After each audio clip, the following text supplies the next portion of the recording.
こんにちは。私の名前はHakonです。今日はもっと日本語を学びましょう。Hello, my name is Hakon, and welcome back to today where we are learning a little bit more Japanese.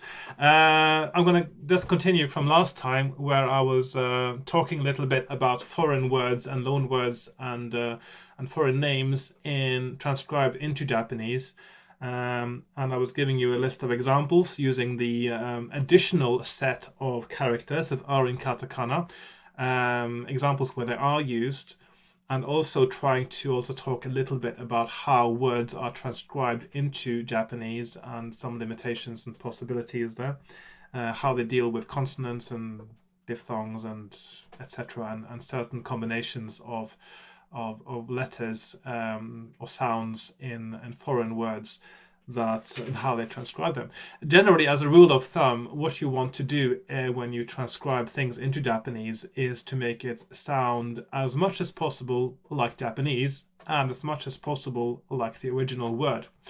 And you have to think about how it's pronounced rather than how it's written, because if you look at how it's written, you can get a little bit distracted by that. So, let's continue with a list of some more words that are interesting.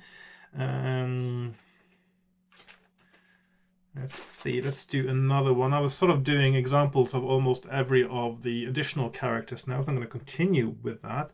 So we have fu. Make sure I'm in shot now. I am in shot. Yes, okay, so fu. And the small e becomes fi. And then we have re. N. Tsu. But with a little half size e becomes tse. So Firenze. Firenze. That is Firenze in Italy. Florence, of course, we say in English. Firenze is actually very close to the Italian pronunciation of the city. And see, this is also where English, they've been doing the same kind of thing as Japanese, except in English, when you transcribe things of foreign names and words, they tend to be much more different to the original than they do in Japanese. There you go. Florence. Does that sound anything like Firenze? Does it? Not really. So why am I removing that? Yes, I'm removing that because it doesn't sound like this. Firenze. Right, next one. Yeah, okay, so that's sort of examples of the additional characters. That was actually the only one missing. I'm not sure why I didn't include that in the previous episode, but there you go.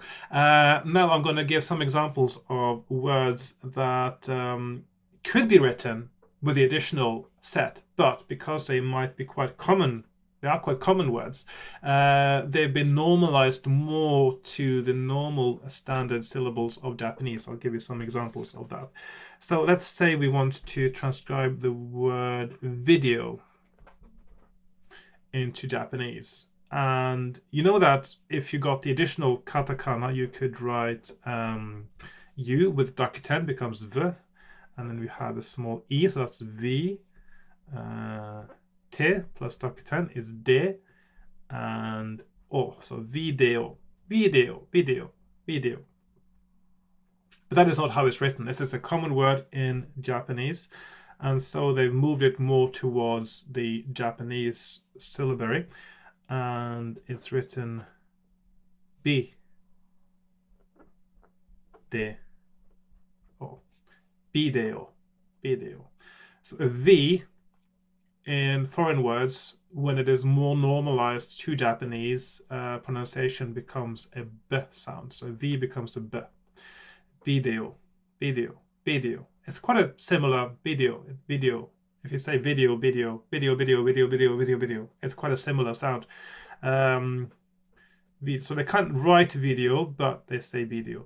And you will also notice the only Japanese people who would normally, if would think of using it like this, or even saying video, would be quite a young person. They might say that, but anyone over a certain age would always say video, regardless. What about Visa, the card? again, you could say that, oh, you can write it like this, can't you? V. Is that the right order? I always mix those up. I always do the long. Yeah, sorry. When I'm writing the sa character, I often make the wrong side the long one. The short one is on the left and the long is on the right. There we are. The rule of thumb, the way to remember it is that you can think of it as the character Z with a line across. If you want to have a sort of a visual mnemonic of it. So, and of course it's Dokuten, so it's visa. You can say visa. You can imagine that visa would be visa in Japanese, but because it's also quite an established thing, you would write visa. Visa. Right. And other things like déjà vu. So you would think maybe it was, or déjà vu. I say déjà vu because that's French, but déjà vu, of course, in English. You could think it would be de plus G and a small ya, so déjà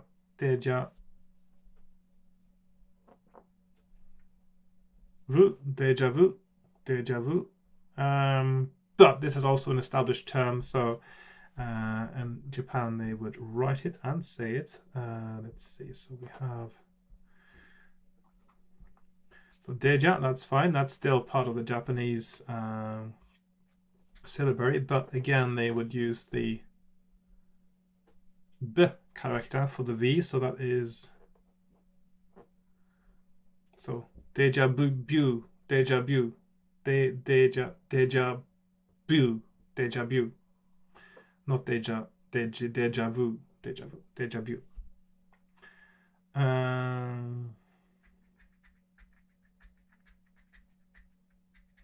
And the same for anything else with B, really. Volume is not volume, it is volume. Another interesting one, I'll just put that one down actually here. Oh, and also I need to switch my sound off my computer because it was on. So vodka, because it's interesting for two reasons, is you would think it was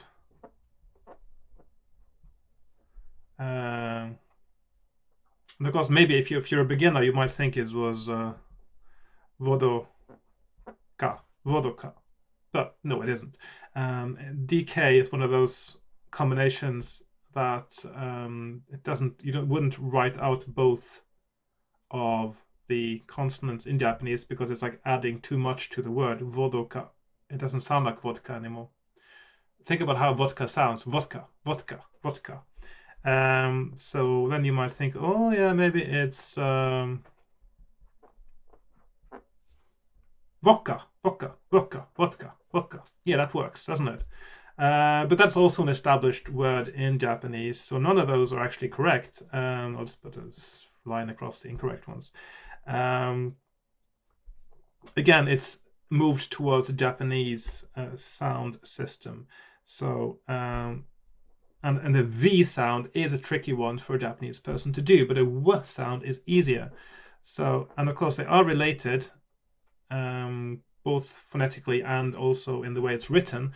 So if you remove the Dokuten, and because a wo is a lot easier for a Japanese person to say. Wo used to be part of the Japanese language until quite recently, and it still is in dialects, for instance. So a wokka. So not vodka or vodka, but wokka is the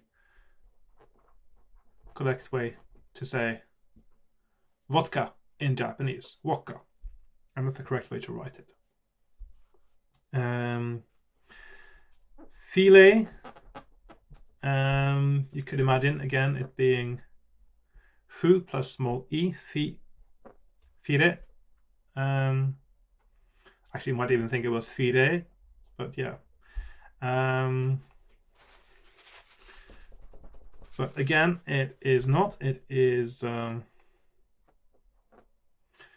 instead of the, remember that the F is on the H line in Japanese, which means that things that have an F sound with a different vowel, where you don't write it as an F in Japanese, becomes an H. So it is actually hire, hire. So file is not fire, but it's hire. And now you're getting quite far away from English, but this makes logical sense to a Japanese person. So the F line is really the H line, and the L becomes an R, so it's hire is file. File, hire.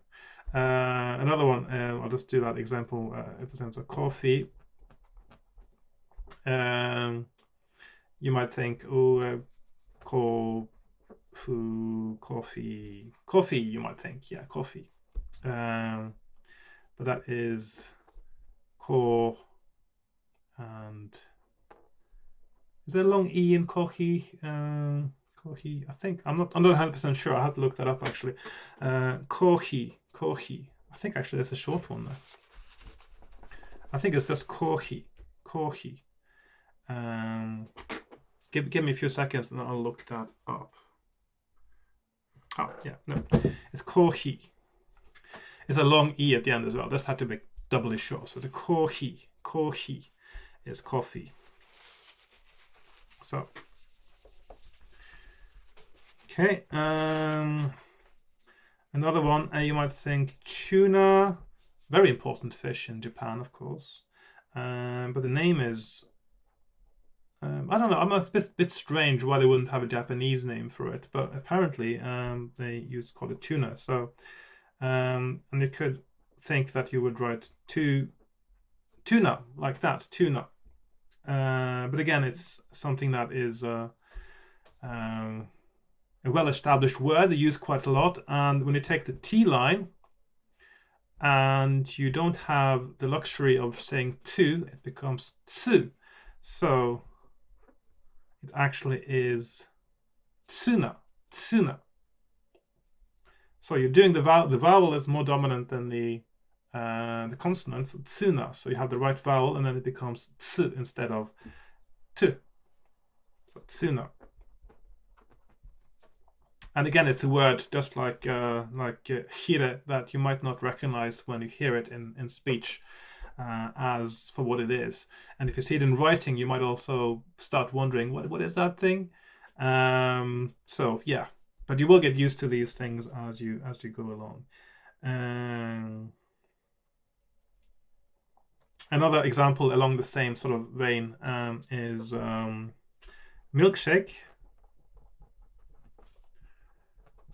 And which you might have thought would be written milku sheku. Actually, I think milksheku. That's how you would think it was written, but it is written miku.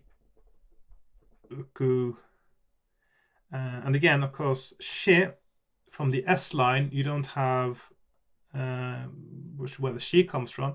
It becomes se, mirku se, and actually it's ki as well. Mirku se ki. And the ki there, rather than the ku at the end, I'm not sure if that is why that would be. Normally it's ki, but the ki can also have that devoicing at the end, and I'm not sure it's because shake sort of it ends on an e vowel e, and maybe that sort of as a sort of a kind of assimilation almost transforms the ku into a ki at the end. Milkshake, maybe it feels more natural to say ki at the end. I'm not 100% sure about that one, but milkuseki is milkshake.